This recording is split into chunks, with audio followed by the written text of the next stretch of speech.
பெரியவா சரணம். இன்னைக்கு தினசரி பெரியவா தியானத்தில் நாம் February 15 ஆத்ம சக்தியே முக்கியம் என்ற தலைப்பு பார்க்க போகிறோம். பெரியவா இங்கே இருக்கா? ஆத்ம சக்தியே முக்கியம். மற்ற மதங்களாலோ நாஸ்திகத்தாலோ நம் மதத்திற்கு கெடுதி வராது. நம்முடைய அனுஷ்டான குறைவினால்தான் கெடுதல் ஏற்படும். நம் உடலில் சக்தி குறைந்தால்தான் நோய் வருகிறது. அதே போல நம் அனுஷ்டானம் குறைந்தால் மதமாற்றம், நாஸ்திகம் முதலிய நோய்கள் வந்து விடுகின்றன. அனுஷ்டானங்களை விடாமல் செய்து கொண்டு அம்பாளுடைய பாதங்களை தியானம் செய்து கொண்டிருந்தால் போதும். நாம் பெரியதாக நல்ல செயல் எதுவும் செய்ய வேண்டும் என்பதே இல்லை. முதலில் நாம் தவறு செய்யாமல் இருக்க முயன்றாலே போதும்.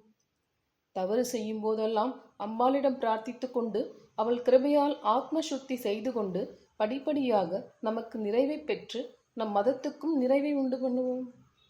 நம் மதம் என்பது உலகம் முழுவதற்கும் பொதுவானதால் இதன் மூலம் அனைத்து தேசங்களின் மக்களுக்கும் நன்மை ஏற்படும். பெரியவா சரணம். தேங்க்யூ.